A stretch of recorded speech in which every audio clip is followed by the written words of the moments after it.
ආයිබෝවන් අපි වැඩසටහන ආරම්භයේදීම ආයිබෝවන් කියන්නේ සාමාන්‍ය සිංහල භාෂාවේ පිළිගන්න දෙයක් තමයි ආයුෂ බොහෝ වේවා කියලා තමයි ආයිබෝවන් කියන වචනේ අර්ථය. ඉතින් මේ මොහොතේ ආයිබෝවන් කියලා පටන් ගන්නව අපිට හේතුවක් තිබෙනවා. අද දවස් අපි විශේෂ වැඩසටහනක් විදිහට තමයි next team මේ වැඩසටහන සිදු කරන්නේ. මේ වෙන විට රුසියාවේ සහ යුක්‍රේනයේ හටගෙන තිබෙන යුද්ධමය තත්ත්වෙත් එක්ක ඒ පිළිබඳව සවිස්තරාත්මකව කතා බහ කරන්න මේ ඔබ ප්‍රවෘත්ති වලින් දකින කරුණ වලට එහා ගිහින් මොකද්ද මේ ගැටුමට හේතුව? ඇයි මෙහෙම දෙයක් වෙන්නේ? මේ ප්‍රශ්නේ කොයිතරම් දුරට යයිද කියන කාරණා පිළිබඳව දිගින් දිගට කතා කරන්න. ඉතින් අපි මේ ගැටුම නිසා මැදි වෙලා ඉන්න සිවිල් ජනතාව සහ සෙබළු වෙන්න බලන ඕනම කෙනෙක්ගේ ආයුෂ දීර්ඝ වේවා කියලා ප්‍රාර්ථනා කරනවා. වගේම මේ කතා බහ කරන්න අපි ආරාධනා කරා විශේෂ පුද්ගලයෙක්ට මේකට කතා කරන්න කරුණු කාරණා දන්න පුද්ගලයෙක්ට. ඔහු තමයි කොළඹ සහ ශ්‍රී ජයවර්ධනපුර විශ්වවිද්‍යාලයේ කතිකාචාර්ය සහ අධ්‍යාපන අමාත්‍යාංශ උපදේශකයෙක් විදිහට කටයුතු කරා. ඒ වගේම රුසියානු ශ්‍රී ලංකා මිත්‍රත්ව සංගමයේ ලේකම්වරයෙක් විදිහට කටයුතු කරා. ඒ විතරක් නෙවෙයි විශේෂම කාරණේ තමයි සෝවියට් දේශයේ තිබෙන සමය ඔබට මතක ඇති සෝවියට් දේශය කියලා සංගරාවක් තිබ්බා. ඒ සංගරාව ඊට පස්සේ සෝවියට් දේශය බිඳ වැටීමෙන් පසු රුසියාව කියලා සංගරාවක් ඔබට දක්න ලැබුණා. විශේෂයෙන්ම රුසියානු සංස්කෘතික මධ්‍යස්ථානයේ හරහා මේ පොත ඔබට කියවන්න ලැබුණා. ඒ පොතේ පළමු සංස්කාරක වෙලා ඒ පොත සඳහා මූලිකත්වයේ ගත්ත කෙනා ආචාර්ය ඩිලන්ති තාරගේ මත අයබෝවන්. අපි වැඩසටහන ප්‍රවිෂ්ටයක් විදිහට ගමු. මොකද්ද මේ රුසියාවයි යුක්‍රේනය අතර තියෙන මේ අද අපිට මේ යුද්ධයක් විදිහට දකින්න තියෙන මේ අර්බුදයේ මුල මොකද්ද? ඔව් ඇත්ත වශයෙන්ම ලෝකේ කොහෙතනකවත් ශානක යුද්ධයක් නොවිය යුතුයි කියන මතේ මම ඉන්නේ. නමුත් අපි කැමති වුණත් නොකමැති වුණත් මේ බල දේශපාලනය තුළ යුද්ධ වගේ දේවල් සිද්ධ වෙනවා. ඉතින් මම ඇත්ත වශයෙන්ම ස්තුතිවන්ත වෙනවා ඔබටත් next TV ආයතනයටත් මේ පිළිබඳව ශ්‍රී ලාංකීය ප්‍රජාව දිනුවත් කරන්න යම් උත්සාහයක් ගැනීම සම්බන්ධයෙන්. මොකද අද මේ ඇති වෙලා තියෙන සිද්ධිය පිළිබඳ අපිට ගැටලු කිහිපයක් තියෙනවා. එකක් තමයි අපේ මිනිස්සු මේ පිළිබඳ කියවලා ගොඩක් හොයලා බලලා නෙමෙයි තොරතුරු ගන්න. ඒක ලාංකීය සමාජය විතරක් නෙමෙයි පොදුවේ ලෝකේ තියෙන කාරණා. අනිත් පැත්තකින් තමයි අපිට එන තොරතුරු ගලා එන ප්‍රවේශය කොහෙන්ද එන්නේ කියන එක. ඒ අනුව ශ්‍රී ලාංකිකයින්ට බොහෝ විට කරුණු දෙකක් අපි දකිනවා. එකක් මොනවාරි හේතු රාශියක් නිසා ඉන්දියාව ශ්‍රී ලංකාව වගේ රටවල් වල සාමාන්‍ය ජනතාව රුසියාවට කැමති. සෝවියට් දේශයට කැමති වෙලා හිටියා. ඒ වගේම ඇමරිකානු විරෝධී ගතියකුත් ඒ රටවල් වල ඉන්න මිනිස්සුන්ගේ සාමාන්‍ය මිනිස්සුන්ගේ තියෙනවා. ඒ කොහොම වුණත් ලංකාවට ප්‍රවෘත්ති ගලායම ගත්තොත් එහෙම ඉංග්‍රීසි භාෂාව තුලින් අපිට ගොඩක් දැනුම සහ තොරතුරු ලැබෙන්නේ. ඒ නිසා අපිට වැඩිපුර ලැබෙන්නේ බටහිරින්. ඒ කියන්නේ ඇමරිකා එක්සත් ජනපදය, එංගලන්තය වගේ රටවල් වල තියෙන තොරතුරු එක තමයි අපේ මාධ්‍ය ආයතන ගොඩක් හැසිරෙන්නේ. ඒ නිසා අපිට බොහෝ විට ලැබෙන්නේ තොරතුරු ඒ කෝණයෙන්. හැබැයි රුසියාව හා ඒ භාෂාවලින් එන තොරතුරු ලැබීමේ ඉඩකඩ යම් ප්‍රමාණයක තිබ්බට ප්‍රමාණවත් නැහැ. ඒක එක පැත්තක් අපි හිතන්නට ඕනේ. ඒකම අපි දකිනවා මේ අපිට අද තියෙන මාධ්‍යවල මාධ්‍ය කරණයේ තර්බුදයක් තියෙනවා. එකක් තමයි මේ බ්‍රේකින් නිවුස් ගන්නවා. ඒ බ්‍රේකින් නිවුස් වලින් ගොඩක් කරලා කතා කරන්නේ වර්තමානයේ. මේ වෙලාවේ මොකද්ද වෙන්නේ? ඒක හරියට ඩ්‍රාමා එකක් වගේ. අපිට මෙතන ගැහුවා මෙහෙම ගැහුවා කියලා එහෙම පේනවා. ඊළඟට තව කණ්ඩායමක් ඉන්නවා මේ ඉන්වෙස්ටිගේටිව් ජර්නලිසම්. ගවේෂණාත්මක මාධ්‍යකරණය කරන කට්ටිය ඉන්නවා. ඒ අය අතීතය ගැන කතා කරලා අර පොලිසිය වගේ මෙහෙම වුණා මෙහෙම වුණා කියලා පෙන්නනවා. හැබැයි මම හිතනවා අපිට අවශ්‍යයි අතීතයත් වර්තමානයත් වගේම අනාගතයත් ගැන කල්පනා කරන කරුණු කාරණා ගැන කතා කරන්න. එතින්දී ඔබේ ප්‍රශ්නෙට මම පිළිතුරු දෙද්දී ඔබ අහන්නේ රුසියාවයි යුක්‍රේනය ගැන. අත වශයෙන්ම යුක්‍රේනයේ ඉතිහාසය දිහා බලපුවාම අවුරුදු දහස් ගණනක ඉතිහාසයක් තිබිලා තියෙනවා යුක්‍රේනය කියන රටට. හැබැයි තනි රටක් හැටියට බොහෝ අවස්ථාවල ඉඳලා නැහැ. බොහෝ විට ඔබ දන්නවා මේ ඒ වෙලාවේ කාලෙක මොංගෝලියානු අධිරාජ්‍ය ඒ මුළු ප්‍රදේශයම පැතිරෙනාම ඒ පැයට වෙලා ඉඳලා තියෙනවා. ඒ වගේම පෝලන්තයත් එක්ක සම්බන්ධ වෙලා ඉඳලා තියෙනවා. බොහෝ අවස්ථාවලදී එය රුසියානු බලය යට තමයි ඉඳලා තියෙන්නේ. විප්ලවයට පෙළ ඔබ දන්නවා 1917 ඔක්තෝබර් විප්ලවය සිද්ධ වෙනවා. ඒ කියන්නේ කාල් මාක්ස් හදපු පොත ලියපු පොත තමයි ඩාස් කැපිටල් ප්‍රාග්ධනය කියන කෘතිය. ඒ ප්‍රාග්ධනය කියන කෘතියේදී ධනවාදයට එරෙහිව සමාජවාදී රාජ්‍යයක් බිහිවීම ගැන කතා කරනවා. කාල් මාක්ස් ලියනවා ධනවාදයට එරෙහිව සමාජවාදී රාජ්‍යයක් බිහි වෙන්න සුදුසුම තැන තමයි ජර්මනිය කියලා. මොකද ධනවාදයේ දියුණුම රටක් තමයි ජර්මනිය. නමුත් යම් සංශෝධන සහිතව දුර්වල ධනවාදයක් තිබිච්ච රුසියාවේ වී.ආයි. ලෙනින්ගේ ප්‍රමුඛත්වයෙන් අර බොල්ෂෙවික් හමුදාව විසින් රුසියාවේ සාර් පාලනය අයින් කරලා පිහිටවනවා සමාජවාදී රාජ්‍යයක්. ඒ සමාජවාදී රාජ්‍ය පිහිටවන අවස්ථාවේදී ඒ කාලෙ වෙනකොට ඒක සාර්ට යටතේ රජුරන් යට තිබිච්ච පාලනය. පසු කාලීනව රුසියා ඔබ තේරුම් ගන්න ඕනේ ඒ කාලේ එංගලන්තේ පවා ඒ වගේම යුරෝපයේ පවා මේ සමාජවාදී පිළිබඳ අර මේ උමතුවක් ඇවිල්ලා තිබ්බා. ඒ කියන්නේ මේ ඒ නිසා මිනිස්සු ඒ තමන්ගේ රාජ්‍යයන් පෙළන්න විප්ලව කරන්න ඇවිල්ලා තියෙනවා. එතන උක්‍රයින් වලත් මේ විප්ලවීය අදහස් මතුවෙනවා. ඒ නිසා කොහොම හරි මේගොල්ලෝ සටන් කරලා ඒක තමන්ගේ කොටසක් බවට පත් කරගන්නවා. ඒ අනුව පසු කාලීනව අපිට පේනවා 1917 ඉඳලා දීර්ඝ කාලයක් 1991 විතර වෙනකන් මම රුසියාවට ගියේ 1983 90 දක්වා මම මේ කාලේ හිටියා. මම හිටියේ අතරම සෝවියට් සංගමයට අයිති ජෝර්ජියාව කියන ප්‍රදේශයකත් මේක වැදගත් වෙන මේ කාරණේට. එතකොට ඒ අනුව රුසියාවත් එක්ක මම හිතන අවුරුදු 17 ඉඳලා 90 දක්වා විශාල කාලයක් තනි රාජ්‍යයක් තුල නිදහස් රටක් විදියට. මොකද සෝවියට් අද ගොඩක් අය දන්නේ නැහැ. අද ගොඩක් අයට මේ රුසියාව සහ සෝවියට් දේශය කියන එක ගැන අවබෝධයක් නැහැ. ඒතර විප්ලවය සිද්ධ වුණාම ඒ අය ඒ බොල්ෂෙවික් හමුදාව විසින් ඒ ළඟ තියෙන බොහෝ රටවල් වලත් සමහර අය කියනවා ඒ රටවල් අල්ලගත්තයි කියලා. සමහර අයට ගොඩක් මේකේ විප්ලවයට එකතු වුණායි කියලා. කොහොම හරි රුසියාව කියන මහා රාජ්‍යය අවට තිබුණු තවත් කුඩා රාජ්‍යයන් 14ක් එකතු වෙලා රටවල් නැත්නම් 15ක සමූහ ආණ්ඩුවක් විදිහට තමයි USSR එහෙම නැත්නම් සෝවියට් සමූහ ආණ්ඩුව නැත්නම් සෝවියට් සංගමය බිහි වෙන්නේ. ඒතර සෝවියට් සංගමේ රුසියාවේ ලොකු සහෝදරයා හැටියට තමයි අපි ඒ කාලේ හඳුනාගෙන හිටියේ යුක්‍රේන එක.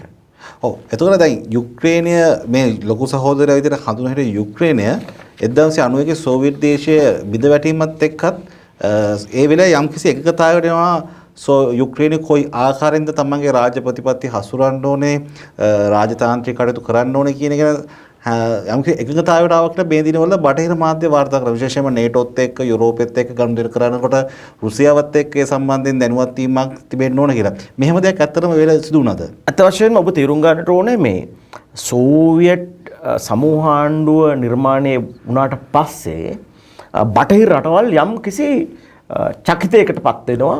මොකද මුලින්ම මේ සෝවියට් දේශයේ ඔය මම කිය රුසියාව වටේ තිබිච්ච අනිකුත් රිපබ්ලික්ස් 14ක් එන ඔක්කොම 15ක් වෙනවනේ. මේ 15ට අමතරව ඊට එහා ගිය තව බ්ලොක් එකක් හැදෙනවා. ඒකට අපි කියනවා මේ ඊස්ටර්න් බ්ලොක් එක කියලා. නැගෙනහිර තව බ්ලොක් එකක් හැදෙනවා. එතකොට පෝලන්තය, රුමේනියාව, ඒ නැගෙනහිර ජර්මනි සම්බන්ධ වෙනවා. මේ වගේ රට නැගෙනහිර ජර්මනිත් ඇතුළත් වෙනවා. ඒ වගේ රටවල් ගොඩක් මේ පැත්තේ මොංගෝලියාව, අනිත් පැත්තෙන් ඇෆ්ගනිස්තානය ඔය ආදී වශයෙන් දැන් රුසියාව තියෙනවා. රුසියාව වටේ සෝවියට් රිපබ්ලික්ස් ටික තියෙනවා. ඒක වටේ තව සමාජවාදී රාජ්‍ය ප්‍රමාණයක් බිහි වෙනවා. ඊට අමතරව මේ සමාජවාදී රැල්ල මම හිතන ලංකාවටත් බලපානවා. ඉන්දියාවටත් යම් කිසි ආකාරයක බලපානවා. ඒ වගේම වියට්නාමයේ කාම්බෝජය, ඒතර වියට්නාම් කාම්බෝජය වගේ රටවලුත් මේ රැල්ලේ කොටස්කරු වෙනවා. ඒ පැත්තෙන් ඇමරිකාවට සාපේක්ෂව ආසන්නයේ තියෙන කිව්බාවත් මේකට මත වෙනවා. ඉතින් මේ තුල විශාල ලෙස කලබලයටපත් වෙනවා ඇමරිකාව ප්‍රමුඛ ධනවාදී කඳවුර. ඒ නිසා ඒ අය මුල ඉඳලම මේකට එරෙහිව තමයි කටයුතු කරන්නේ. ඒකේ තීරණාත්මක අවස්ථාවක් තමයි දෙවන ලෝක යුද්ධය. කොහොම හරි මේ ඔය දෙවන ලෝක යුද්ධයට පෙර මම හිතන විදිහට එක ඇමරිකන් ජනාධිපතිවරයෙක් මට මතක නැහැ කවුද කියලා මම ගොඩක් අර මේ මම ඉතිහාසඥයෙක් හෝ මම පරිගණක ක්ෂේත්‍රයේ කතිකාචාර්යවරයෙක්නේ මට සිද්ධි දන්නවා එක ඇමරිකන් ජනාධිපතිවරයෙක් ප්‍රසිද්ධ ප්‍රකාශයක් කරා ඔක්තෝබර් විප්ලවය කියන්නේ ඉතිහාසයේ වෙච්ච අත්වැරද්දක්. හැම ඇමරිකානුවෙකුගේ වගකීම තමයි මේ ඉතිහාසයේ වෙච්ච අත්වැරද්ද නිවැරදි කරන එක. වාට හිතා ගන්න පුළුවන් මේ අවුරුදු 50කට එහා ඉඳගෙන 70කට එහා ඉඳගෙන මෙවැනි චින්තනයක් තමයි ඇමරිකානුන්ට දෙන්නේ. එතකොට අපි තේරුම් ගන්නට ඕන ඔබේ ප්‍රශ්නට පිළිතුරු දෙන්න. එතකොට මේ තත්ත්වය තුළ අපි දකිනවා මේ දෙවන ලෝක යුද්ධය. ඇයි දෙවන ලෝක යුද්ධය ඇති වෙන්නේ? දෙවන ලෝක යුද්ධය ඇති වෙන්නේ දෙවන ලෝක යුද්ධයට පෙර මේ බ්‍රිතාන්‍ය ප්‍රංශය මේ මුහුදු මේ ස්පාඤ්ඤය මුහුදු බලය පාවිච්චි කළා. يعني මුහුදේ සටන්නේ තියෙන ලංකාව පවා අහු වෙනවනේ ඒ බලයට. ඉන්දියාව අහු වෙනවා.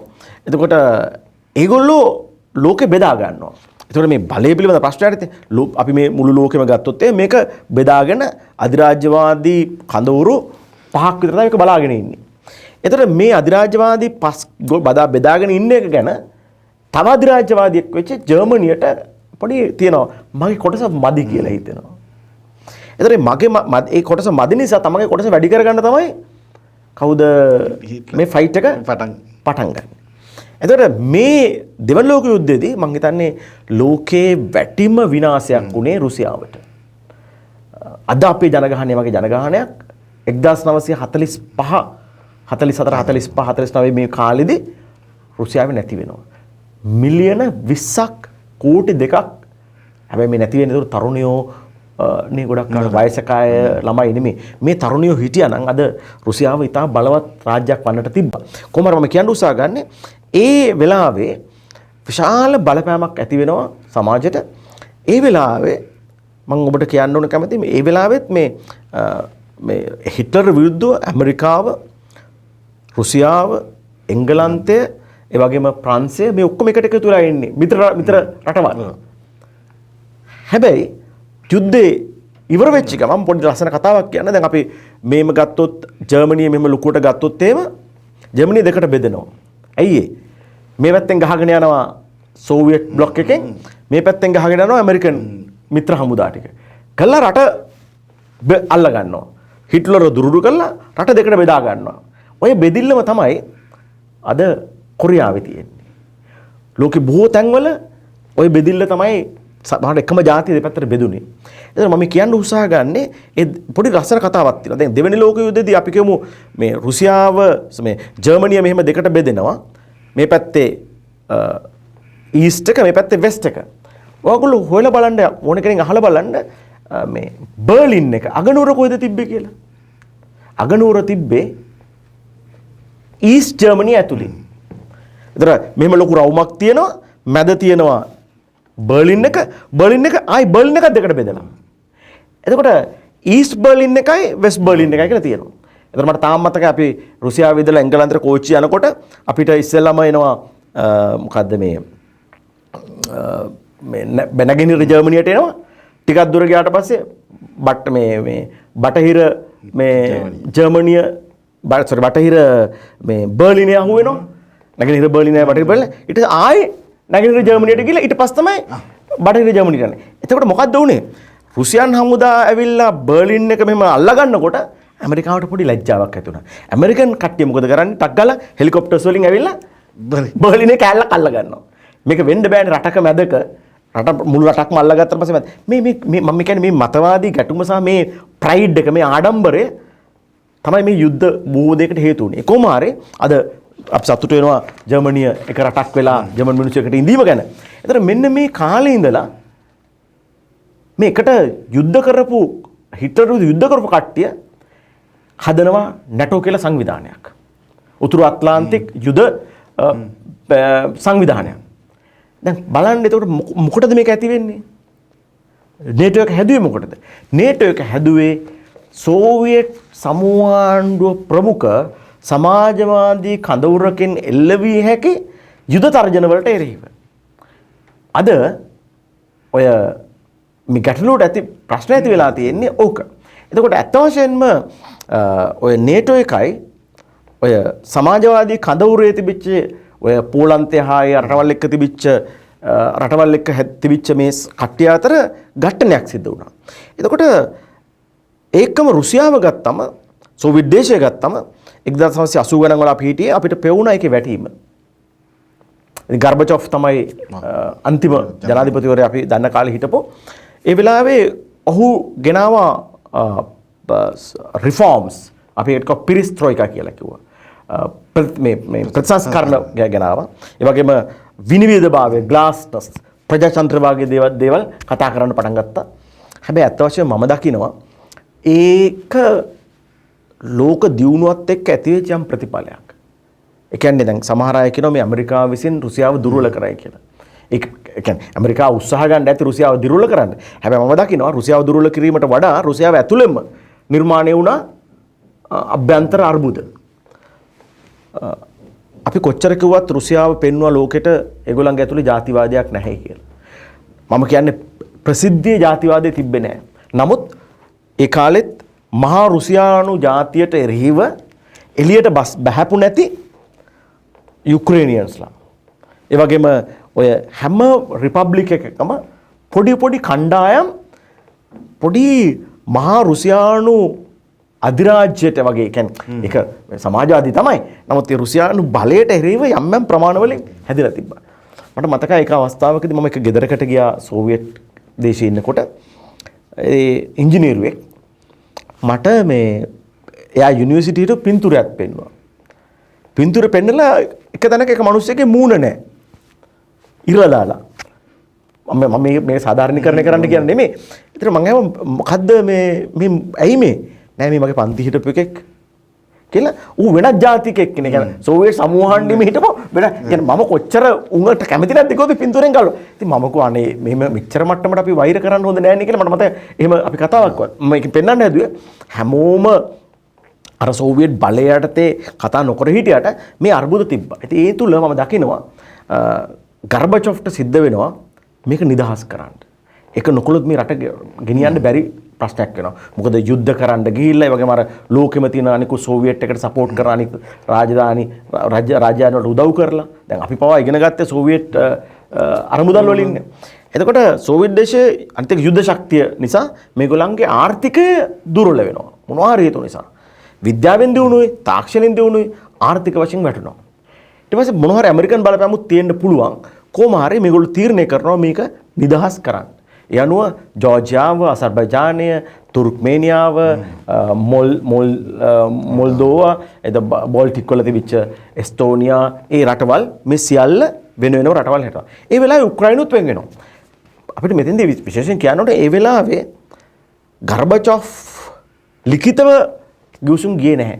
ඔහු වාචිකව යම් එකඟතාවයට ඇවිල්ලා තියෙනවා. අපි මේ රටවල් නිදහස් කරන්නම් මේවට අපි නිදහස දෙන්නම්.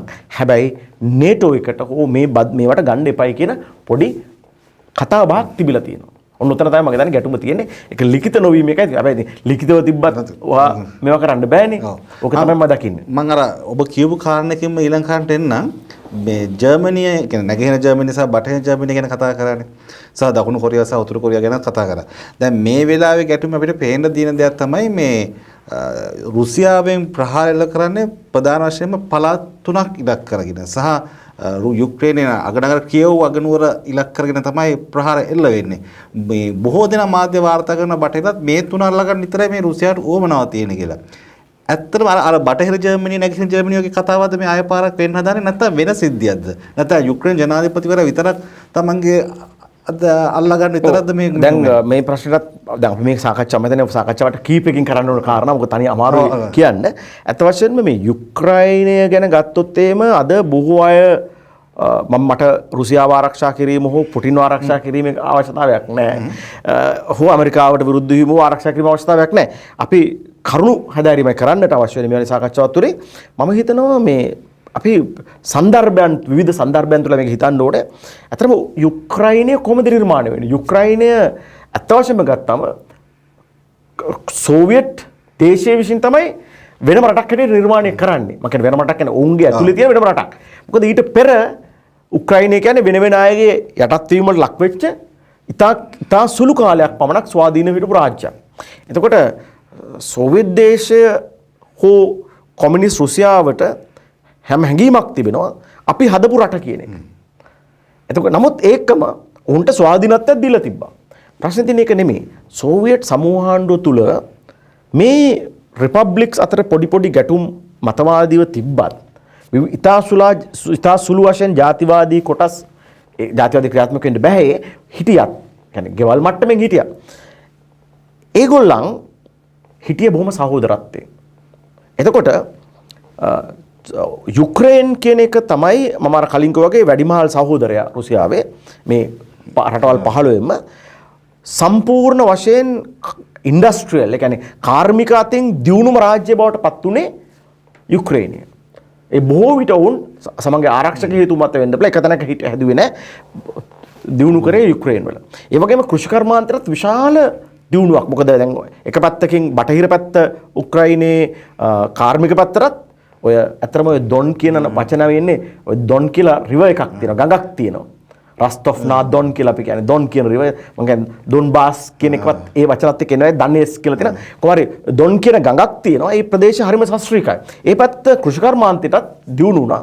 ඒ වගේ මට තාම මතකයි රුසියාවේ තිබිච්ච දෙයක් තමයි දැන් එක රිපබ්ලිකකින් අපි රෝදේ හදනවා නම් ඒකට අවශ්‍ය ටයර් එක හදන්නේ වෙන තැනකින්, එන්ජින් එක හදන්නේ තව තැනකින්.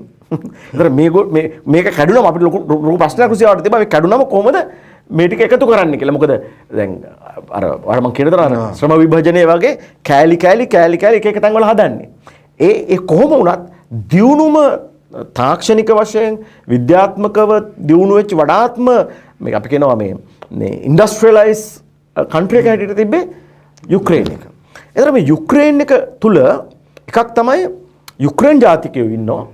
ඒ වගේම සමහර දැන් ඔය ක්‍රිමියා වගේ ඒවා 1950 ගණන් වල ක්‍රුෂෙව්ගේ කාලේ මම අහලා තියෙන ක්‍රුෂෙව්ත් මම දන්න විදිහට මම ෂුවර් නෑ යුක්‍රේන් ජාතිකයෙක්. ඒක හොයන්න බෑ. මේ කියන්නේ මම මේ ළඟදී මේ ලංකාවට ගිය සතියේ මිනිස්සෙක් ආවා. මම එයා කිව්වා වගේ මගේ තාත්තා කොරියාවේ, අම්මා කසහස්තාන්, හරිද? අම්මගේ තාත්තා යුක්‍රයින්, හරිද?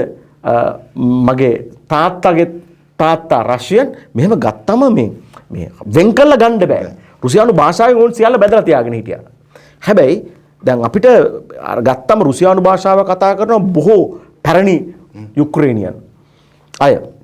හැබැයි දැන් අලුතෙන් ඇති වෙන්න පටන් ගත්ත අලුත් මේ ආවට පස්සේ යුක්‍රයින් පමණයි රුසියානු භාෂාව කතා කිරීමට තනක් දෙන්නේ නැති ගතියක් යුක්‍රේනයේ නිර්මාණයෙන් පවතුණා. ඒ වගේම එතෙන්දී ඉතා ජාතිවාදී ස්වරූපයක් සමහර අයගේ ඇති වෙන්න පටන් ගත්තා. ඒ වගේම මම නම් දන්නේ නැහැ කොහොමද නාසිවාදය පිළිබඳවත් යම් කතා බහ ලෝකෙ සිද්ධ වෙනවා.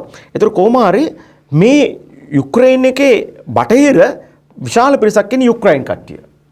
හැබැයි මේ ඩොන් කියන ගඟට පැත්තට වෙන්න මේ පැත්තේ ප්‍රදේශයේ වැඩිපුර ඉන්නේ රුසියානු ජාතිකයන්. වැඩි ප්‍රතිශතයක් ඉන්නවා. ඒ වගේ මේගොල්ලන් බැඳලා ළමයි හම්බ වෙලා කාගේ දරුවෝද මොන කටද කියලා හිතා ගන්න බැරි මට්ටමට ඒවා කලවම් වෙලා තිනවා. මම බොහොම සරලව ගත්තොත් එහෙම. එතකොට මම හිතනවා දැන් අත්ත වශයෙන්ම රුසියාවට මට තේරෙන විදියට ඕන කරලා තියෙන්නේ කිසිම දෙයක් නෙමෙයි, යුද්ධයක්වත් නෙමෙයි ඕන කරලා තියෙන්නේ. මම දන්න විදියට නේටෝ එකට, ඒ කියන්නේ ඇමරිකාවට මේ යුක්‍රයිනයට අත තියන්න එපයි කියන එකයි. ඒකයි අවශ්‍යතාවය. මොකද රුසියාව යුද ගානකින් වැටිච්ච රටක්. ඒගොල්ලෝ හරි බයක ඉන්නේ තමන්ගේ රටට හානියක් වෙයි කියලා. ඒ නිසා වුන් ආරක්ෂා කරනවා. මොකද ඒගොල්ලන් බයයි ඇමරිකාව සම්බන්ධයෙන්. මොකද ඇමරිකාව තමන්ගේ වටේ තියෙන රටවල් විතරක් නෙවෙයි බලන්න. එක වෙලාවක වියට්නාමයේදී 70 ගණන් වල වියට්නාම යුද්ධය මතකයි. ඊට පස්සේ අපි ගත්තොත් එහෙම ඇෆ්ගනිස්තාන වල වෙච්ච යුද්ධය දැන් අවුරුදු 30 40 ගානක්. ඊට පස්සේ ඉරාකයේ නැති ආයුධ පෙන්නලා යුද්ධ කළා. එතකොට යම් කිසි අවස්ථාවක මේ නේටෝ බ්ලොක් එක පාවිච්චි කළා උක්‍රයින එකේ යොදාගෙන රුසියාවට පහර දෙයි කියන බය මම හිතන්නේ රුසියාවට පැහැදිලිව තියෙනවා. ඉතින් ඒක නිසා ඇතිවෙච්ච සටනක් මිස මම දකින්නේ නැහැ කවදාවත්. මොකද අපි කවුරුත් හිතුවේ නැහැ මේ ප්‍රහාර එල්ල වෙයි කියලා. ඒ වගේ මේවා මේ මට්ටමට යයි කියලා හිතන්නේ නැහැ. මොකද මම හිතන්නේ රුසියාවේ ඉන්න මිනිස්සු කවුරුත් යුද්ධයට කැමති නැහැ. මොකද උන් තරම් යුද්ධෙන් පීඩාවේදී ජාතියක් ඓතිහාසිකව මම හිතන්නේ ලෝකේ තවත් නැහැ. ඔව් අපි අර රුසියාව ගැන කතා කරන්න යන කලින් මම දැනගන්න කැමතියි අර යුක්‍රේනයේ ආර්ථික ශක්තිය යුක්‍රේනය කියන කාර්මික රට ගැන කතා කරා වගේම අපි කලිනුත් මේ කතා කරා යුක්‍රේනට මේ කියන්නේ සෝවියට් සංගමයේ තිබිද්දිත් යුක්‍රේනට දේශපාලන බලයක් තිබ්බා. එක්සත් ජාතීන්ගේ සංවිධානය තුල දේශපාලන බලයක් දුන්නා. මේක නිර්මාණය වෙන්නේ මොකද? මේ විශේෂත්වය මොකද මේ යුක්‍රේනට මෙහෙම දේශපාලන බලයක් ලැබෙන්නේ? අත් වශයෙන්ම ඔතන එක එක කතා තියෙනවා. මේ ඒ කියන්නේ රුසියාව කියන්නේ රුසියාවේ සෝවියට් දේශය කියන්නේ ලෝක භූමියෙන් මොනවාද 6න් එකක් ලෝක භූමියෙන් 6 එකක් වගේ විශාලත්වය හිතා ගන්න පුළුවන්. ජනගහනය අඩුයි. නමුත් ලෝක භූමියෙන් 6 එකක් ඔහුට හිමි. අඩු ජනගහනයක් ඉඳගෙන. ඒ වගේම විවිධ රටවල් 15ක් ඒගොල්ලත් එක්ක සම්බන්ධ වෙලා තිබ්බා. ඒතර ඔබ දන්නවා දෙවෙනි ලෝක යුද්ධයෙන් පස්සේ නැවත යුද්ධයක් ඇතිවීම වැළැක්වීම සඳහා එක පැත්තකින් තාරකා වලට යන්න පටන් ගන්නවා. අඟහරු ලෝකෙට වගේ යන්න පටන් ගන්නවා. තාරකා යුද්ධය පටන් ගන්න. ඉතින් සීතල යුද්ධයේ අතරේ මේ UN එක කියන එක ඇති වෙනවා. එක්සත් ජාතික සංවිධානය ඇති වෙනවා. එක්සත් ජාතික සංවිධානය ඇති වෙන්නේ නැවත යුද්ධයක් ඇතිවීම වළක්වන්න. ඉතින් ඒක එක්තරා විදියකින් සාර්ථකත්වයක් තියෙනවා. තුන්වෙනි ලෝක යුද්ධය තාම ඇති වුණේ නැහැනේ. හැබැයි ඇත්තම ගත්තාම මේ වෙනකොට මේ අර්බුදත් එක්ක මම හිතන්නේ මේ අර ලංකාවේ ආණ්ඩුව වගේ වෙලා මේ UN එක. ඒ කියන්නේ ඔහෙ තියෙනවා පඩි ගෙවනවා ඉන්නවා වෙන දෙයක් නෑ වගේ කරා. එතකොට UN එක ආරම්භ කරන වෙලාවේ මට ආරංචි විදියට මට මතක විදියට මට සමහර සිද්ධි මොකද මම ඉතිහාසඥයෙක් නොවන නිසා මට මතකයි මම අහලා තියෙන කතාවක සෝවියට් දේශය කියලා තියෙන අපේ රිපබ්ලික්ස් 15ක් තියෙනවා. අපිට ඕනේ ඡන්ද 15ක්. සාධාරණ කතාවන්නේ. විශාලම රටනේ. ඒගොල්ලෝ කිව්වා අපිට අපේට රටවල් 15ක් තියෙනවා ලෝක භූමියෙන් අපිට 6න් එකක් තියෙනවා අපිට ඡන්ද එක්සත් ජාතීන්ගේ සංවිධානයේ 15ක් ඕනේ කියලා. ඊට පස්සේ ඇමරිකාව කියලා තියෙනවා අපිත් 50 ගාණක් තියෙනවා ස්ටේට්ස් අපි 50ටත් එහෙනම් එමු ඕනේ කියලා අපි දන්නවනේ ඒ දවස්වල මේ ගැටුම. ඒකේ අවසාන ප්‍රතිඵලය හැටියට යුක්‍රේන් එකටත් සෝවියට් දේශයටත් ඒ කියන්නේ රුසියාවටත් බෙලරෂියා කියන එක. බෙලරෂියා කියන එකේ තේරුම අතට බෙල කියලා කියන්නේ සුදු කියන එක රෂියන් භාෂාවෙන් සුදු රුසියාව කියන එක අතර. ඒතර මේ සුදු මේ බෙලරෂියා කියන බෙලරුස් කියලා කියන්නේ දැන් යුක්‍රේන් කියන තුනට UN එක ආරම්භයේ ඉඳලා ඡන්ද තුනක් තියෙනවා. ඒතර එක පැත්තකින් තරක කරන්න පුළුවන් යුක්‍රේනය වෙනම රටක් හැටියට තිබ්බයි කියලා. දැන් නමුත් ප්‍රශ්නේ තියෙන්නේ බෙලරෂියා එක බොහොම සෝවියට් පැත්තට බර රුසියාවට බරව තමයි තාම ඉන්නේ. ඔව් දැන් මේ මොහොතේ සාකච්ඡා සඳහා රුසියාව යෝජනා කරන්නේ බෙලරුස් දේශීමාවේ සාකච්ඡා පවත්වන්න තමයි යුක්‍රේනට යෝජනා කරන්නේ. ඒ කියන්නේ උන්ට කැමැත්තක් තියෙන. ඔව් පැහැදිලිව සමහර රටවල් ඇමරිකන් හිතවාදී වෙමින් පවතින. උදාහරණයකට මම ඉගෙන ගත්ත ජෝර්ජියාව යම් කිසි ආකාරයකින් ඇමරිකන් හිතවාදී බවක් වැඩි රුසියාවට බරට වඩා. නමුත් කසාස්ථානය සහ බෙලරෂියා වගේ සමහර රටවල් තියෙනවා. ඒවා වඩා රුසියාවට හිත කර විදිහට තීරණ ගන්නවා කටයුතු කරනවා. ඒ වගේම බොහොම ස්වාධීනව ඉන්න උත්සාහ ගන්නවා. ඉතින් අපිට අපි විශ්වාස කරනවා මේ යුද්ධය ආරම්භ වෙච්ච මේ ගැටුම් ඉතාමත්ම භයානකයි. මේක අත වශයෙන්ම එකඟතාවයක් ආවේ නැත්තම් විශාල ගැටුමක් ඇති වෙනවා. එක පැත්තකින් තව දවස් 3-4කට වැඩි මේ යුද්ධේ ගියොත් පුටින්ටත් ප්‍රශ්නයක් වෙනවා. මොකද ඔහු හිතුවේ නෑ මං හිතන්නේ මේක දිගට ඇදෙයි කියන එක. මං හිතන්නේ ඔවුන් කැමති නෑ මිනිස් ඝාතන වලට එපමණ. ඒතර ඒගොල්ලන් බලාපොරොත්තු නොවුණු විදියට මේ මිනිස්සු මැරිලා පල්ලෙහාට ආවොත් එහෙම ගෙවල් වලට. ඔබ දන්නවා අපේ රටෙත් යුද්ධයේදී සිද්ධ වෙච්ච දේ. එතකොට ඒක ඇති වුණොත් ඇති වෙන්න පුළුවන් ප්‍රතිවිපාක හරිම භයානකයි. ඒ වගේම ඇමරිකාවත් මං හිතන්නේ මෙතෙන්දී දන්නවා මේ ප්‍රශ්නේ ගැටලුව සම්බන්ධ ඒගොල්ලොත් වැඩි මැදිහත් වෙන එකක් නැහැ. වෙන අය ලව්ව මේ ගැටුම අවුස්සයි. ඒ අර මං හිතන්නේ කෙලින්ම ගැටුමට එන එකක් නැහැ. මොකද බැරි වෙලාවත් මොකද පුටින් දැඩි තීරණයක ඉන්නවා. ඔහු මං හිතන්නේ ප්‍රකාශ කළා ඉතාමත් භයානක කතාවක් මේ ඇටොමික් පවර්. ඒ කියන්නේ පරමාණු යුද්ධ ශක්තිය පවා පාවිච්චි කරන්න ඉඩ තියෙයි. එහෙම කළොත් ලෝක විනාශයකට එන්න ඉඩ තියෙනවා කියන බවක් අපිට පේනවා. ඒ නිසා අපි විශ්වාස කරනවා බෙලරෂියාවල නැත්නම් බෙලරුස් වල තියෙන මින්ස්ක් වල හරි ආසන්න ප්‍රදේශයක තියෙන තැනකදී මේ සාකච්ඡා වෙලා මේ ප්‍රශ්නේ යම් කිසි ආකාරයක විසඳෙයි කියලා. හැබැයි ඒ විසඳුම රුසියාව එකඟ වෙන්නේ නැහැ මට තේරෙන විදිහට පුටින් යටතේ නැටෝ වලට මේ සමාජිකත්වයේ ගන්නකො ඒගොල්ලන්ගේ බලය පාවිච්චි කරන්න ඉඩ දුන්නොත්. ඔව් තව ප්‍රශ්න දෙකක් ඔබෙන් අහන්න. ඊට කලින් මම මේ ප්‍රශ්නේ අහන්නේ එකක් ඔබ රුසියාවේ කියන්නේ 80 දශකයේ සිට දශකයක පමණ කාලයක් ජීවත් වෙනවා. සෝවියට් සංගමයේ බිඳ වැටෙන කාලේ අපේ භාෂාවෙන් කිව්වොත්. ඒතර ඒ අත්දැකීම ඔබට තියෙනවා. දැනුත් ඔබට රුසියාවත් එක්ක සම්බන්ධකම් තියෙනවා. පුටින් ජනාධිපතිවරයා පිළිබඳ බොහෝ මාධ්‍යවල කතා කරන සමහරලාට අපේ රටේ සමාජ මාධ්‍යවල වීරයෙක් වෙලා ඉන්න මේ පුටින් ජනාධිපතිවරයා අනිත් පැත්තෙන් දැන් විකට නළුවෙක් කියලා හිටපු යුක්‍රේන ජනාධිපතිවරයා අද ආපහු ලංකාවේ සමාජ මාධ්‍යවල වීරයෙක් වෙලා දකින්න ඔහු සටන් බීමට ඇවිල්ලා තියෙනවා වගේ මේ පුටින් සහ යුක්‍රේන ජනාධිපතිවරයා සහ විශේෂයෙන්ම අනිත් කාරණේ රුසියාවේ මේ දින කිහිප අපිට දක්න ලැබුණ උද්ඝෝෂණ තිබෙන මේ සටන නවත්තන්න කියලා රුසියානු ජනතාව මොකද්ද මේ ඔබට මේ දැන් තියෙන පොළොව ගැන නිර්වචනය කරන්න කිව්වොත් මොකද කියන්නේ? අතවශ්‍ය මම හිටියේ රුසියාවේ 90ට පෙර මේ කවුද මේ පිරිස්ට්‍රොයික එක නැත්නම් මේ රිෆෝම්ස් වලට එන්න ඉස්සෙල්ලා ඊට පස්සේ මට අවස්ථා දෙක තුනකදී රුසියාවට යන්න හම්බ වුණා. එකවරක් පුටින් ජනාධිපතිවරයා රුසියාවට ගෙනගත්ත සෝවියට් දේශය ගෙනගත්ත ළමයිව ගෙනලා සමුළුවක් පැවැත්තුවා. එතෙන්ට අපි ගියා. ඊට අමතරව මම මේ ලංකාවේ අමාත්‍ය නියෝජිත පිරිසක් එක්ක රුසියානු සංචාරයක් කරා. මේ කියන්නේ මේ අලුත් තත්ත්වයක් මම දැනගත්තා. ඒ වගේම නිතර වුන් සමග සාකච්ඡා කරනවා. මට තේරෙන විදිහට පුටින් ජනාධිපතිවරයා පිළිබඳ දකින්න එක දේ තමයි ඔහුට ඕන කරලා තිබ්බා. ඔවුන් රුසියානු කියලා අභිමානයකින් ජීවත් වෙන නායකයෙක් මට තේරෙන විදිහට. ඒ වගේම රුසියානු ජාතිය පිළිබඳ ලොකු මං කියන්නේ ජාතිවාදී කියන එක නෙමෙයි. ජාතිය පිළිබඳ ලොකු මේ ආඩම්බරයක් ගෞරවයක් එක්ක රුසියාව ආරක්ෂා කිරීම පිළිබඳ වැඩ කරන නායකයෙක්ට අපි දකිනවා. ඒ වගේම එතුමාට ලැබුණේ දුර්වල රාජ්‍යයක්. යෙල්සින්ගෙන් පස්සේ දුර්වල රාජ්‍යයක්. ඉතින් එතුමාට මං හිතන්නේ ප්‍රජාතන්ත්‍රවාදයේ පිළිබඳ අපිට තියෙන අත්දැකීම් නැහැ. ඔවුන් තමන්ගේ රට රැක ගැනීම සඳහා බලවත් නායකයෙක්ව හොයා ගැනීම සහ තියාගන්න උත්සාහ කරන රටක්. ඉතින් අපිට පේනවා ඔහු ප්‍රජාතන්ත්‍රවාදී නුනත් ඔහු මොකද රුසියානු ව්‍යවස්ථාව අනුව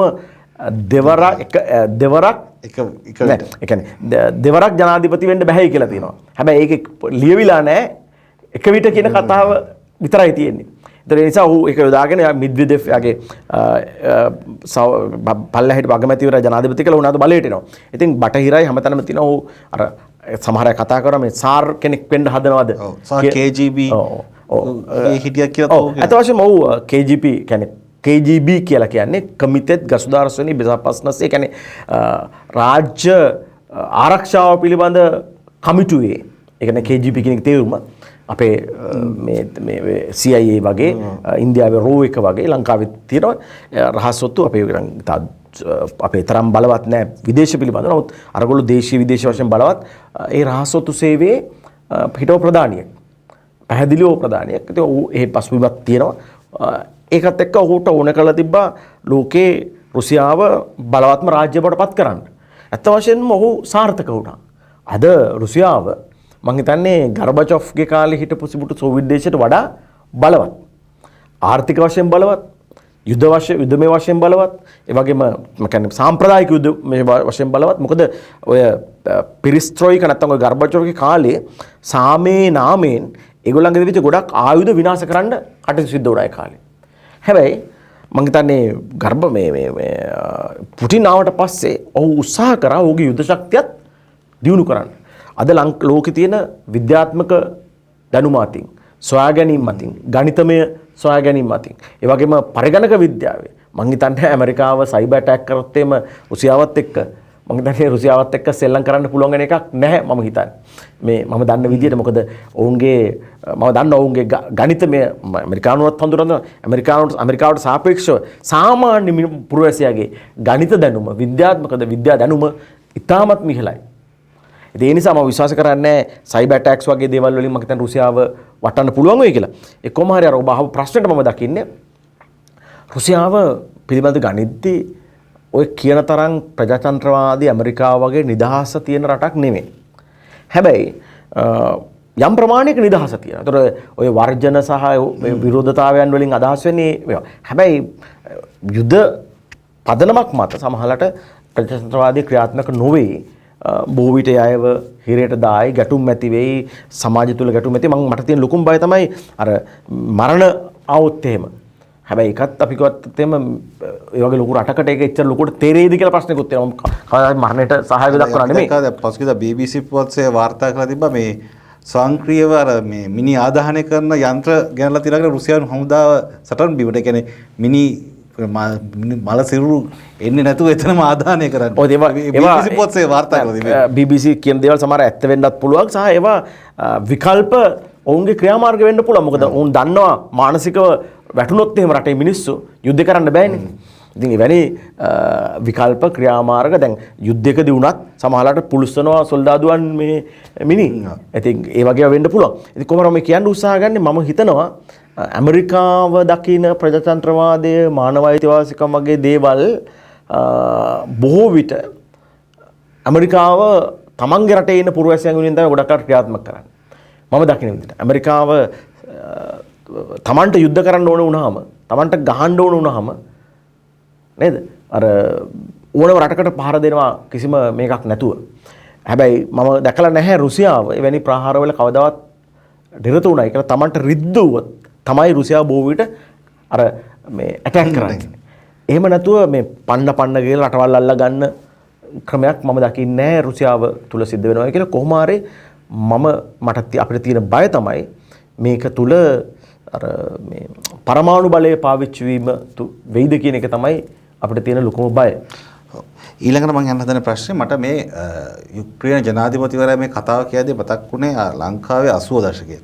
යුක්‍රේන ජනාධිපතිවරයා දැන් දින කිහිපයක පෙර චෝදනාවක් කරා ඔහුට කවුරුත් උදව් කරන්නේ නැහැ කියලා. ඔහු බලාපොරොත්තු වුණා නේටෝවෙන් ඔහුට උදව් ලැබෙයි, යුරෝපයෙන් උදව් ලැබෙයි, ඔහුට කවුරුත් උදව් කරන්නේ නැහැ මම තනි වෙලා කියලා. 80 දශකයේ ලංකාවත් ජයජයවර්ධන ජනාධිපතිවරයා කාලේ ඇමරිකාවත් එක්ක යුරෝපෙත් එක්ක බොහොම සම්බන්ධකම් තිබ්බට ඉන්දියාවේ ඍජුව වක්‍රව සහයෝගයෙන් උතුරේ කල්ලි හැදෙනකොට අපිට ජයජයවර්ධන ජනාධිපතිවරයාට සහයෝගය ලැබුණේ නැහැ. මේ මොහොතේ යුක්‍රේනටත් සහයෝගය ලැබෙන්නේ නැහැ කියලා බොහෝ දෙනා කියනවා. ඒකම චීනය තාම තමන්ගේ ස්ථාවරයක් හරියට ප්‍රකාශ කරලා නැහැ. ඉන්දියාව තමන්ගේ ස්ථාවරයක් ප්‍රකාශ කරලා නැහැ. යුක්‍රේනය තනි වෙලා නැද්ද? බෙමයි දැන් අපි තේරුම් ගන්න ඕනේ සහ අපි ලබන්න ඕනේ අත්දැකීම තමයි ඒක. අතවශ්‍යම අපි තේරුම් ගන්න ඕනේ අපිට වඩා යුක්‍රේනයේ බලවත් ශක්තිමත් සහ පිටලා තියෙන ප්‍රදේශය අනුව වෙනස් සත්‍යයක් තියෙන 100ක් අපිට දකින්න බෑ. ඒ වගේම දැන් අපිට ගත්තොත් මේක සංසන්දනය කරන්නේ ලංකාවයි ඉන්දියාවයි. හැබැයි ලංකාව ස්වාධීන රාජ්‍යයක් ලෙස දිගින් දිගට පැවතිච්ච රටක් සහ ඉන්දියාව විසින් ලංකාව පෝෂණය කළා නැහැ. හැබැයි ඒ උදාහරණය අපිට ගන්න බෑ උක්‍රේනයකට. මොකද උක්‍රායිනය වෙනම රටක් හැටියට තිබුණා තියෙන ඉතාමත්ම කෙටි කාලයක් නමුත් ඒක වෙනම රටක්. ඒ ස්වාධීනත්වය තියෙනවා. ඒ වගේම උන්ට රුසියාව ප්‍රමුඛ සෝවියට් සමූහ ආණ්ඩුව විසින් ඔවුන් දැඩි ලෙස පෝෂණය කළ විශාල ලෙස සමහර තමන්ගේ ප්‍රදේශ පවා භෞතික වශයෙන් දීලා තියෙනවා සමහර අවස්ථාවල. ඒ නිසා මේ தත්ත්වය එකිනෙකට වෙනස් වෙනවා. හැබැයි මම දකිනවා ඇමරිකාව අද ඉන්නේ ඉතාමත්ම භයානක තැනක. ඔවුන් මේ කොවිඩ් එකත් එක්ක ආර්ථික වශයෙන් යම්කිසි පීඩනයකට ලක් වෙලා ඉන්න අවස්ථාවක්. ඒ වගේම ඔවුන් පසුගිය කාලේ යුද්ධමය වශයෙන් ගත්ත ක්‍රියාමාර්ග බොහොමයක් අසාර්ථක වුණා. ඔවුන් යුද්ධ කරලා අරාබි වසන්තය ඇති කරලා විශාල ලෙස බලපෑම් ඇති කරලා අරාබිය කරපු දේවල් වලින් උන්ට ප්‍රතිඵල ලබා ගන්න හම්බුනේ නැහැ. ඒ වගේම ඔවුන් ඇෆ්ගනිස්තානය තුල පරාජයට ලක් වෙලා මම කියන්නේ එක්තරා විදියක උන්ට යන්න සිද්ධ වුණා. එතකොට මම හිතන්නේ පුටින් මේ සියල්ල පුටින් කියලා කියන්නේ තාමත්ම දක්ෂ මේ බුද්ධාංශයක් තියෙන නායකයෙක්. එතකොට ඒගොල්ලන්ට පේනවා ඒගොල්ලන්ගේ රට වටේට කොයි විදියටද ඇමරිකන් හෝ මේ හිතවාදීව අනාගතේ ඇති වෙන්න පුළුවන් කියලා. මොකද පුටින් ඉස්සර වෙච්චරයි මම දකින්නේ කලින් මට ගහන්න ඉස්සෙල්ලා මම ගැහුවා කියන සිද්ධියක් තමයි මෙතන වෙන්නේ. දැන් අද මේ නිසා මම හිතන්නේ පුටින්ව පැහැදිලිව ජනාධිපතිවරයාව ජනතාව අතර පොදුවේ අපකීර්තියටපත් වෙනවා. මොකද මිනිස්සු සාමාන්‍ය යුද්ධයට කැමති නැහැ. ඒකට පළවෙනියෙන් පහර දීපු කෙනාට තමයි මේ වෙන්නේ. වගේ ගොඩක් අය මිනිස්සු අමතකයි ඇමරිකාවත් මේ වගේ ප්‍රහාර ඕන තරම් එල්ල කරලා තියෙනවා. දැන් අද ඔක්කොම පුටින්ට තමයි බණින්නේ. නමුත් අපි තේරුම් ගන්න අවශ්‍යයි චීනය රුසියාවයි යම් ප්‍රමාණයක තරම් හොඳ මිත්‍රත්වයක නෙමෙයි හිටියේ. හැබැයි පසුගිය කාලේ වෙන විට ඒ මිත්‍රත්වය නැවත ගොඩ නැගිලා තියෙනවා. ඒතකොට ඇමරිකාවයි චීනයයි අතර සීතල යුද්ධයක් ඔබ දන්නවා කොවිඩ් නිසා විතරක් නෙවෙයි විශාල වශයෙන් තියෙනවා. එතකොට ඒ නිසා මේ චීනය කවදාවත් රුසියාවට එරෙහිව තමන්ගේ අසල්වැසියට එරෙහිව මම හිතන්නේ කවදාවත් මොකද ඔවුන්ගේ සම්බන්ධතා ගොඩක් වැඩි. ඔවුන් අතර ප්‍රශ්න තිබ්බත් ඊළඟට ඉන්දියාව වොන් විශ්වාස කරන්නේ මොකද ඉන්දියාවත් විශාල පිරිසක් ජනතාව හැටියට රුසියාවට පක්ෂයි දේශපාලනයත් පක්ෂයි ගොඩක් අය. ඒ නිසා ඇමරිකන් හිතවාදී ප්‍රතිපත්ති ඉන්දියාවේ තිබ්බට මං හිතන්නේ නෑ රුසියාවට එරෙහිව යම්කිසි ආකාරයක ප්‍රකාශයක්වත් ඔවුන් කරාවි කියලා මම විශ්වාස කරනවා. සමහර අවස්ථාවලදී ඔවුන් මැදිහත් වෙවි මේ ගැටලු විසඳීම සඳහා මැදිහත් කරුවෙකු හැටියට බෙල රෂ්‍යාව කරනවා වගේ. ඉතින් මම විශ්වාස කරනවා රුසියාවට සම්බාධක පනවලා දැන් අපේ රට වගේ රටකට එහෙම නැත්නම් පාකිස්තානය වගේ රටකට සමහරට සම්බාධක පනවලා බලපෑම් කරන්න පුළුවන් වේවි. රුසියාවට මම දන්න කාලේ ඉඳලා අවුරුදු 30-40ක ඉඳලා විවිධ අවස්ථාවල සම්බාධක පනවනවා. සම්බාධක පනවලා මොනවද කරන්න පුළුවන්? ඒ සම්බාධක පනවපුවාම රුසියානු කියන්නේ ලෝකේ ප්‍රධාන ආර්ථිකයක්. මේ ආර්ථිකය සෝවියට් දේශයේ කාලේ සම්බාධක පනවනවා නම් ඒගොල්ලන්ට පිටරටවල තියෙන බලපෑම ගොඩක් අඩුයි. හැබැයි දැන් සම්බාධක මොකද රුසියාව ගොඩක් රටවල් එක්ක ගනුදෙනු කරන වැඩ කරනවා. දැන් සම්බාධක පනවපුවාම මේ සම්බාධක නිසා හානි වෙනවා ලෝකෙ තියෙන අනිත් රටවල් වලටත්. විශේෂයෙන්ම ඇමරිකාවට පවා විශාල ලෙස හානි වෙනවා. ඒ වගේම ඔබ දන්න විදිහට දැන් එනර්ජි ගත්තා. මොකද දෙවන ලෝක යුද්ධයෙන් පස්සේ ලෝකේ ගොඩක් ගැටුම් ඇති වෙන්නේ ගොඩක් බලපෑම් ඇති වෙන්නේ මේ එනර්ජි වලට. නේද? දැන් අරාබි වසන්තය බිහි වෙන්නේ ඒ ප්‍රශ්න නිසා. එතකොට එනර්ජි වලින් කවදාවත් බලපෑම් කරන්න බෑ රුසියාවට. දැන් අපිට නම් සම්බාධක පැනෙවුවොත් දවස් 2යි පාර මිනිස්සු එක්ක මැරෙනවා එක්ක පාරට බහිනවා. හැබැයි රුසියාවට Tamanට අවශ්‍ය ප්‍රමාණයට තෙල් තියෙනවා, ගෑස් තියෙනවා. ඒ විතරක් නෙමෙයි යුරෝපයේ 50%කට වැඩි ප්‍රමාණයකට ගෑස් සපයන්නේ. මම දන්නේ මට 50%ක්ද කියලා කොහොමද 40ක් විතර දල වශයෙන් සමහර රටවලට 50%ක් විතර වෙනවා. යුරෝපයට පණ දෙන්නේ මේ රුසියාවෙන්. ඒතකොට ඒගොල්ලන්ටයි බලපෑම ඇති වෙන්නේ පළවෙනියෙන්ම. ඒතකොට ඒ නිසා මම විශ්වාස කරනවා ආහාර පාන ගන්න රුසියාව ආහාර වලින් ශාල ලෙස ස්වයං පෝෂිතයි. ඒගොල්ලෝ පිටරටින් බඩු ගේනවා. නමුත් මූලික ආහාර අවශ්‍යතාවයන් ඔවුන්ට ඒ වගේම ඒ රටවල් වටේ තියෙන විශාල රටවල් ප්‍රමාණයක් ඔවුන් එකට ඉන්න. ඒ රටවල් හරහා ඔවුන්ට අනිවාර්යයෙන් මොන සම්පාදක වෙනවත් අවශ්‍ය දේවල් ගන්න පුළුවන්. සමහර තැන්වල ප්‍රශ්න ඇති වේවි. ඒ කියන්නේ කම්පියුටර්ස් වගේ දේවල්, හයි ටෙක්නොලොජි වගේ දේවල් සමහරට මේ වෙන විට ඔය ගුවන් යානා වගේ දේවල් කියන්නේ සිවිල් භාවිතය සඳහා තියෙන සමහර දේවල් වල බලපෑම් යම් ආකාරයක ඇති වෙයි මිනිසුන්ට. ඒ අරුණම මම හිතන්නේ රුසියාවට අවුරුදු 2-3ක් සම්බාධක පැනෙවුවත් ඔවුන්ට කෙලින් නැගී සිටීමේ හැකියාව මම දන්නවා ඔවුන්ට තියෙනවා. ඒ නිසා සම්බාධක පැනවීම දෙපැත්තටම බලපාන දෙයක් මිසක් ඒ රට විතරක් රිද්දවන්න පුළුවන් කමක් ලැබෙන එකක් නැහැ. රුසියාවට අවුරුදු 2-3ක් කෙලින් ඉන්න පුළුවන් වුණාට අපිට මොකක් වෙයිද? ඔව් ඇත්ත වශයෙන්ම මම මෙතෙන්දී දකින්නේ එකක් තමයි අපි විශ්වාස කරන්න ඕනේ, ප්‍රාර්ථනා කරන්න ඕනේ තව දින 2-3කින් මේ අවාසනාවන්ත දර්ශන නොදකින්න ලැබේවා කියලා අපි හැමෝටම. ලංකාවේ මං හිතන්නේ පළවෙනිම මම දකින මූලික එක ප්‍රශ්නයක් තමයි ලංකාවේ ළමයි මං හිතන්නේ 2000-3000ක් රුසියාවෙත් ওই රටවල් ටිකේ ඉන්නවා. ඒ අයගේ අධ්‍යාපනයේට මේක බලපානවා සහ ඒකේ දෙමව්පියන්ට ඥාතීන්ට මේක මානසිකව මං හිතන්නේ බලපානවා. නමුත් මොස්කව් නගරය දෙවන ලෝක යුද්ධයත් හිට්ලර්ට මේ ලං වෙලාවත් අල්ලන්න පුළුවන් උනේ නැහැ. මං හිතන්නේ මොස්කව් නගරවල ප්‍රධාන නගරවල ඉන්න අයට මං හිතන්නේ වෙන්නේ එකක් නැහැ. ලෝක විනාශයකට පෙර මං හිතන්නේ වුණොත් අපි ඔක්කොම නැති වෙන අවස්ථාවක මිසක් මං හිතන්නේ රුසියාවට එහෙම බලපෑම තියෙන එකක් නැහැ ඔය මට්ටමේ. විවිධ තැන්වල පිපිරීම් වගේ දේවල් උනන් සංවිධානය කරලා ඉති කරන්න පුළුවන් වේවි.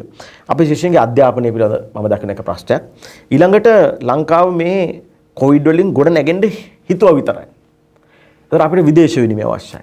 අපිට විදේශ විනිමය ලැබෙන ප්‍රධාන රුසියාවත් එක්ක සම්බන්ධ සහ උක්‍රේනයත් එක්ක සම්බන්ධ කාරණේ තමයි ටුවරිසම්. මේ වෙලාවේ මේක දිගින් දිගට පැවතුනොත් රුසියානුවන්ට ලංකාවගේ රටක මට තමහර තැන්වල මම ඩේටා වල හොයලා බැලුවා මට කියනවා 20000ක් විතර වගේ ප්‍රමාණයක් ඇවිල්ලා තියෙන 20000කට වැඩි ප්‍රමාණයක් රුසියාවෙන් ඇවිල්ලා තියෙනවා යුක්‍රේන් වලින් විශාල ප්‍රමාණයක් ඇවිල්ලා තියෙනවා. ඒතර සංචාරක කර්මාන්තයේ අපිට තිබිච්ච බලාපොරොත්තුව එක පාට කඩන් වැටෙන තත්ත්වයක් අපිට ඇති වෙනවා. ඒ ගැටලුව අපිට බලපානවා. ඒ වගේම මේ වන විට තේ කර්මාන්තය ඊළඟ ප්‍රශ්නේ. අපේ ගොඩක් තේ ඒ අය ගන්නවා. විශාල සමාගම් කීපයක් අපේ මිත්‍රයෝ ගොඩක් තේ බිස්නස් වල ඉන්නේ රුසියාවේ. ඒ තේ බිස්නස් එකට මේක කොයි විදිහට බලපායිද කියන ගෙවීම් වගේ දේවල් වලට. හැබැයි ඒකටත් ඒගොල්ලෝ විකල්ප හැටියට චීනය හරහා වෙනත් ක්‍රම වලින් මුදල් ලබා දෙන ක්‍රම ඇති වෙන්න පුළුවන්. මොකද හැම ප්‍රශ්නයකටම මිනිස්සු විකල්ප හදා ගන්නවා.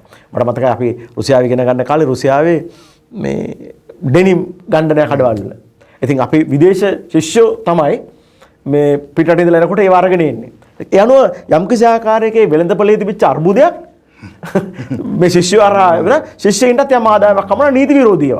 හැබැයි මේ නීති විරෝධී වුණාට මුළු රටම පොලිසියක් දන්නවා විශ්වවිද්‍යාලයක් දන්නවා ඒක ඒගොල්ලෝ ඉඩ දුන්නා. මම කියනවා ඒ වගේ යම් ක්‍රම මාර්ග පාවිච්චි කරලා මේවට විකල්ප හොදාගන්න. ඊළඟට මම හිතනවා අපි හිතන්න වෙනවා මේ ලොකු විශාල ප්‍රශ්නයක් ඇති වේවි අපිටත් දැන් මෙහි ඉන්න පිරිස් තියෙනවා ඒගොල්ලන්ව බලා ගන්න. මම හිතන්නේ සංචාරක කර්මාන්තයේ බාරව ඉන්න ඇමතිවරු ඒ වගේම අය මේ දැන් මේ වෙලාවේ හිර වෙලා ඉන්න උක්‍රයින් ජාතිකයන් රුසියන් ජාතිකයෝ මෙහි නම් හිර වෙන්න එකක් නෑ කොට යන්න පුළුවන්. උක්‍රයිනායට මම හිතන්නේ හිරවීමකට ලක් කරනවා. ඒ අය ගැන බලන්න බෑ. ඒ වගේම මම හිතනවා මේ ජාත්‍යන්තර වශයෙන් මේ සරණාගතීන්ගේ ප්‍රශ්නේ ලොකුවට ඇති වෙන්න ඉඩ තියෙනවා. මොකද මේ ඇති වෙන සත්‍ය දිගට ගියොත්. ඔව් අවසාන වශයෙන් ඔබගෙන් වැඩසටහන අවසන් කරන කෙනෙක් දැනගන්න කැමති පුරවැසියෙක් විදිහට ඔබ ශ්‍රී ලාංකික පුරවැසියෙක් වගේම ඔබ යම් කාලයක් හැදී වැඩෙන රුසියාවේ මේ වෙලාවේ ඔබට දෙවියන්ගෙන් හරි නැත්නම් ඔබ කොහෙන් හරි දෙයක් ඉල්ලන්න වුණොත් මේ දේත් එක්ක ඔබ මොකද කියන්නේ? මම හිතන්නේ සාමය තමයි ප්‍රධාන දේ. ඒ කියන්නේ වෙන කිසිම දෙයක් නොවේ. මොකද රුසියාවේදී මට මතකයි මට එකපාරක් කොන්ෆරන්ස් එකක් තිබ්බා. මට අපිට ඒගොල්ලෝ මට කතා කරන්න තිබ්බ ඉන්දියානු සාගර සාම කලාපයක් ගැන මම ප්‍රසන්ටේෂන් එකක් කරා. ඉතින් මට මතකයි මේ මිනිස්සු සාමයට හරි ලැබි. මොකද ඒ තරම් යුද්ධ කරලා පීඩාවට ලක් වුණා. මට තාම මතකයි ඒ අම්මලා තාත්තලා කොච්චර සතුටු වුණාද රුසියාව තීරණය කරපුවම ඇෆ්ගනිස්තානෙන් යන්න. මිනිස්සු අප්පුඩි ගැහුවා. කියන්නේ යුද්ධයට ඇත්ත වශයෙන්ම රුසියානුවන් කැමති නැහැ. හැබැයි මම එකක් දන්නවා රුසියානුවන් යුද්ධයට පෙළඹෙව්වොත් ඊටාත්ම දරුණුයි. ඒ නිසා ඒ දරුණුකම තුල ලෝක විනාශයක් වෙන එක වැළැක්වෙන්න ඕනේ. ඒ නිසා මම විශ්වාස කරනවා මේ වෙලාවේ අපි සියලු දෙනාම මම ආගම් විශ්වාස කරන්නේ නැහැ, දෙවියෝ විශ්වාස කරන්නේ නැහැ. නමුත් මම විශ්වාස කරනවා අපි සියලු දෙනාම මනුෂ්‍යත්වයේ නාමයෙන් මේ මිනිස්සුන්ට අපේ දරුවන්ට විශේෂයෙන් කාන්තාවන් වැඩිහිටි පිරිස් යුද්ධයකදී වෙන පීඩාව අපි දකිනවා. අපි ඒ පීඩාව මේ රටෙත් අපි දැක්කා. මම හිතන්නේ සිංහලයෝ හැටියට අපි කොළඹදී ඒක යම් ප්‍රමාණයක දැක්කා. අති විශාල ලෙස ඒක දැක්කා දෙමළ ජනතාව උතුරේදී. ඉතින් ඒ පීඩනය මිනිස්සුන්ට ඇති නොවන විදිහට මම හිතන්නේ කටයුතු කිරීමේ විශාල වගකීමක් තියෙනවා. මම හිතන්නේ පුටින් ජනාධිපතිතුමාට හැබැයි පුටින් ජනාධිපතිතුමා ඒ තත්ත්වයට තල්ලු කරන්න හේතු වෙච්චි අපේ ව්ලාදිමීර් සෙලන්ස්කි යුගොස්ලාවිය ජනාධිපතිතුමා යුක්‍රේන ජනාධිපතිතුමා ඔහු ඇත්ත වශයෙන්ම මම හිතන්නේ අත්දැකීම් අඩු බවක් මට පේන්නේ පරිණත භාවයක් පේනවා මේක ඕ හැසිරෙන විදියට අනුව. මොකද නිකන් මට දැක්කා අර ආයුධ දෙනවා මේ සිවිල් වැසියන්ට ගන්න. හැබැයි ඉතින් මේ කායකද මේ යුද්ධ කරන්න කියලා තේරුම් ගන්න එපා. නේද? මේ ඊළඟට මම හිතනවා මේකෙදී විශේෂයෙන්ම අපි ගරු කරන්න ඕනේ ට්‍රම්ප් ජනාධිපතිවරයා කාලේ කිසිම යුද්ධයකට කිසිම ආකාරයකින් මම හිතන්නේ ඇමරිකානු මිනිස්සු බනිනවා ට්‍රම්ප්ගේ විකාරකාරී හැසිරීමට. ඔහු ඒකාධිපතියෙක්. නමුත් බොහෝ අවස්ථාවලදී ඔහුගේ කාලේ අපි දැකපු දේ තමයි යුදමය අවස්ථාවක් ඔහු නිර්මාණය වෙන්න ඉඩ දුන්නේ නැහැ ඔහුගේ පරිපාලනය තුළ. උතුරු කොරියානු ජනාධිපතිවරයාත් සමග සාකච්ඡාට පවතින. ඉතින් මම හිතන්නේ නමුත් බයිඩන් කියන්නේ මම දකින්නේ ඇමරිකානු ජනාධිපතිවරයා රූකඩයක්. ඒතකොට දැන් අර ඇමරිකාවේ තියෙන ඒ යුද ප්‍රතිපත්ති සහ ඒ යුද ව්‍යාපාරික අවශ්‍යතාවයන්ව යම්කිසි ආකාරයකින් හැසිරෙනවා කියන එකක් මට හිතෙනවා.